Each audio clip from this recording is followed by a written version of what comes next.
Welcome to Ghost Mysteries and Legends of Old Fort Lauderdale. Tonight we're going to be walking along the banks of the New River, and not only will we learn something about the local ghosts, we'll also learn something about mysticisms. So basically what we do here is we introduce you to the spirit world. We had a woman on the tour one time that said she loved going out on tours with atheists, with non-believers, because she would take a picture. And let us say the first picture had no orbs in it at all. Then she'd ask the ghosts, and she'd say this with a voice open, "Oh, come on out so I can take your picture." She takes the next picture, it has orbs. Well, the non-believer says, "Well, it's a coincidence." And then she asks the ghosts to go away and hide, so when she takes the next picture, they aren't there. The next picture she takes, no orbs. She pulled that with us that night. Then she says, "Ghosts, come on back," and they came back, and that goes beyond just good luck. So it just goes to show that it depends upon us. So if you take lots of pictures, you have a chance of getting something. Now, will it work? Probably yes. 2 years ago in January, there was a dude who was working at a Mexican restaurant over here that comes to cross over the tracks, and the gates are down, the bells are ringing, the lights are flashing, and the train has got to be maybe 20 feet away. The fellow feels an immense urgency that he must cross the tracks right away. And he does. But what are the faults of this sort of a thing? If you decide that your timing is wrong and you're in midair, that's it. Your decision has been made. The train hits him, he gets decapitated. The head goes straight ahead, the body goes slightly off to the right, 150 feet. It slams into the ground, he instantly becomes a bag of bones and a bowl of jello. A couple of weeks, 10 weeks later, now there's a couple of seniors from the University of Pennsylvania, and they're celebrating their last spring break at a place called the Voodoo Lounge, a block and a half up on the left-hand side of the tracks. Now, who would ever suspect that something dangerous, something mysterious, something deadly would have its origins in the Voodoo Lounge? Ooh. It's 4 o'clock in the morning when one of those smart guy dudes back by the electric switches turns on the master switch, and suddenly the whole place is glaring bright as an August high noon.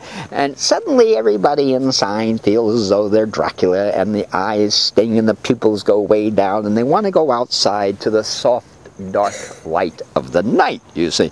So these two guys come outside, and they have this impulse to cross the tracks right away. With the train 40 feet away, with the bells ringing and the lights flashing and the gate is down 40 feet away. If you leap like a gazelle, you can make it. The first guy leaps like a gazelle. The train goes like that, you see? And the breeze from the train gives him a little bit of a push. It's one of these things like some guy is out there with a bullfight, a matador, you see, or a toreador. Hey, toro. The bull charges and he goes like this, he turns his back, the bull passes him, the crowd goes, "Ole," you see? So he does it. The second guy apparently forgets what kind of animal he's supposed to leap like, and leaps like a hippopotamus. Did you see me just jump? Let me show you how I let that leap again. You see that? Do you see that, young man? That is how high a hippopotamus leaps, and the second guy goes splat 150 feet through the air, much similar to the first guy.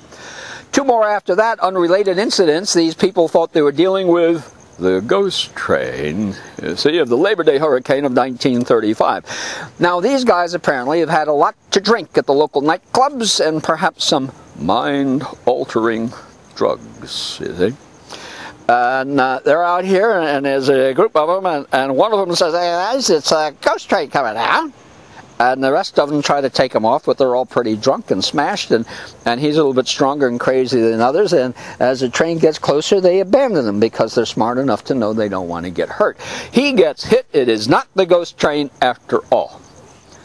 Happens 4 more times with various people for various reasons. The coroners in Palm Beach County, the next county up, refer to it as suicide by train. We met a psychic, a conservative Catholic psychic, who says that these people did not die by accident, that on a conscious, not a subconscious level, it might have been way back, these people knew they were gripping with suicide. Because everybody knows that when you play on the tracks, whether the trains are there or whether they aren't there, this is dangerous stuff. When the train isn't here and you're walking along and your foot gets caught in the tracks and you can't pull it out, along comes the EMS, and as they're working on you, around the corner comes a train, then there's two options: to leave you there and get smashed by the train, or cut off your foot. Do not play on the railroad tracks, even when, as the kid gets off the tracks, even when the train is. And so this psychic said, he says, as soon as these people get hit, the souls of these people get sucked up by the ghost train, the Labor Day hurricane of 1935. It has, he says, become their purgatory. It goes down one way only, south, and picks up the people, the souls of the people, as they die.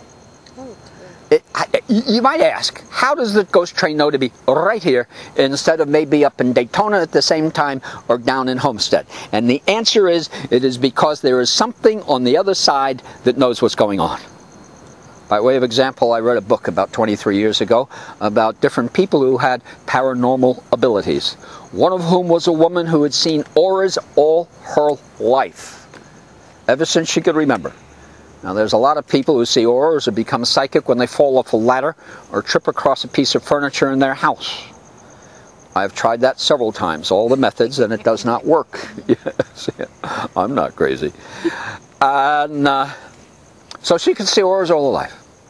In her early 30s, she was in an office building in Chicago on the 14th floor, and she presses the down button.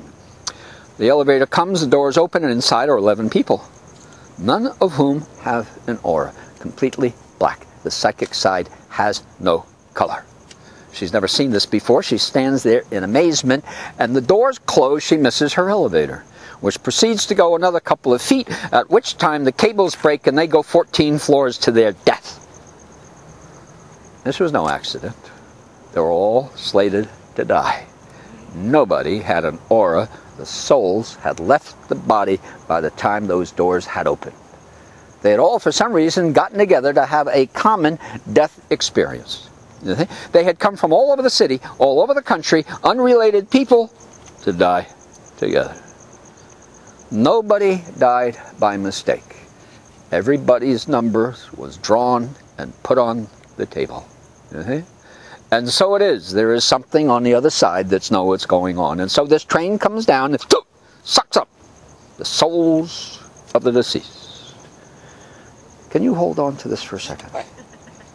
Sucks up the souls a little bit higher. There we go. No, not so. Right about there. Yeah, because keeps the trains away. We need to do that in the magic circle. And he says, and to this train, and to this very day, that train still comes down, sucking up the souls of the deceased as it travels south through all the counties along the East Coast. And he says, and to this day, and to this very day, they still call it the Soul Train. Now, this is a strange thing. If in your neighborhood you're walking past an abandoned house, it's been that way for a couple of years, kids have made up ghost stories about it. They've heard wind inside when it's not windy outside. They've heard people moving around, lights go on and off, candles go on and off, all this sort of thing. And so you're walking past this house and something inside attracts your attention in the window. You turn around and you see somebody who then disappears and you realize you've seen a ghost. There are two options. One, out of curiosity, you go up to the window to take a look inside, hoping to see the ghost again. The other option is you know better and you keep on walking home. So I said to the group, I said, who wants to go up to the window? I wish I had the camera going. And all of them just sort of stepped back like this. You see, most of them, just a quarter step back. And some of them in the process said, nope. And I said, come on, let's go up. I got to say, come on, let's go up. No matter who I am the ghost tour guide. Something like this happens, we are supposed to get closer. That's what I'm supposed to do. So I'm not going to go up by myself, needless to say. I need some comfort. I need the comfort of knowing that a whole bunch of other people are going to die with me.